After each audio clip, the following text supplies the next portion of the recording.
Bonjour, une petite vidéo pour vous aider à faire l'exercice d'application du chapitre 15.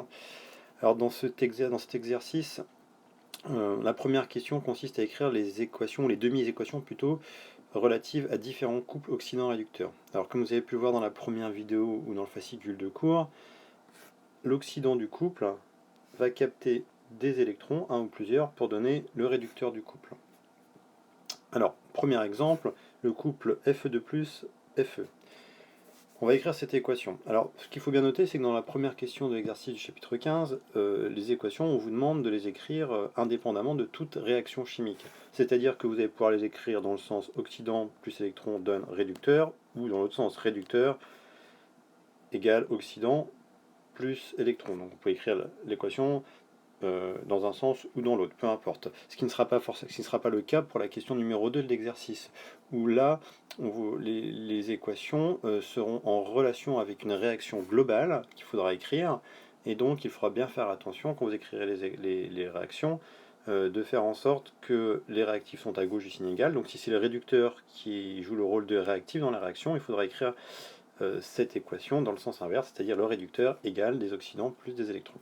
Encore une fois, ici, on vous demande d'écrire ces équations indépendamment de toute réaction globale, donc vous pouvez les écrire dans le sens que vous voulez.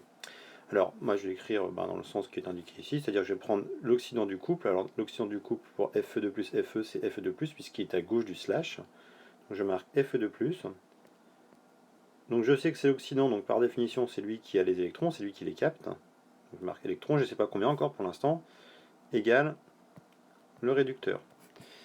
Et il ne me reste plus qu'à vérifier que c'est bien équilibré en éléments et en charge. Donc en éléments, c'est bien équilibré. J'ai un élément fer ici à gauche et un élément fer à droite. Maintenant en charge, j'ai deux charges plus ici à gauche et une charge moins. Donc 2 plus plus 1 moins, ça fait une charge plus, alors qu'à droite, c'est neutre. Donc il va falloir ici que je rajoute un 2. Voilà, pour équilibrer, pour être neutre à gauche du signe égal et neutre à droite. Deuxième exemple, un peu plus compliqué, le couple ion permanganate, ion manganèse.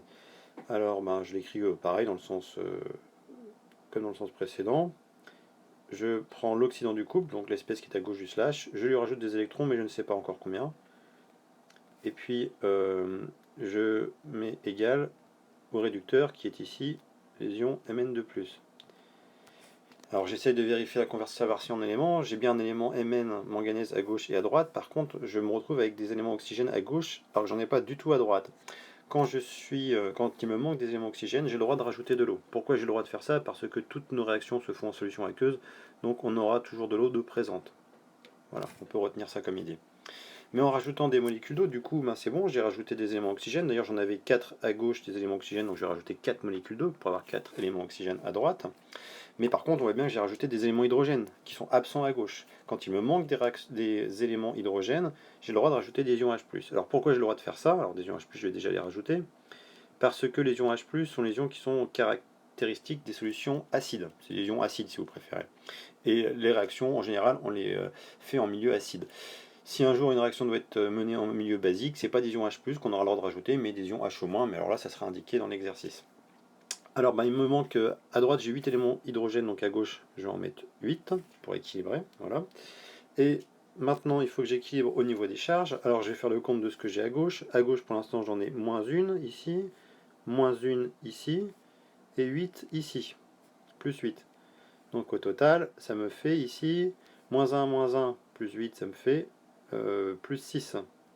Alors qu'à droite j'ai ici 2 charges positives, et ici j'ai 0, ce qui me fait au total 2 charges. Donc on voit que je suis à plus 6 à gauche et plus 2 à droite. Donc il va falloir que je rajoute des charges négatives, c'est-à-dire des électrons à gauche pour faire baisser mon nombre de charges positives. Et il va falloir que je rajoute 5 électrons ici. Comme ça, du coup, je me retrouve ici avec moins 5. Moins 1, moins 5, ça me fait moins 6. Moins 6 plus 8, ça me fait 2, comme à droite. Et voilà, c'est parfaitement équilibré. Donc à vous de traiter la fin de la question 1 du chapitre 15 en appliquant cette méthode. Et puis vous pourrez traiter la question numéro 2 en revenant, en prenant la méthode globale là, qui est indiquée à la fin du chapitre 15. Bon courage!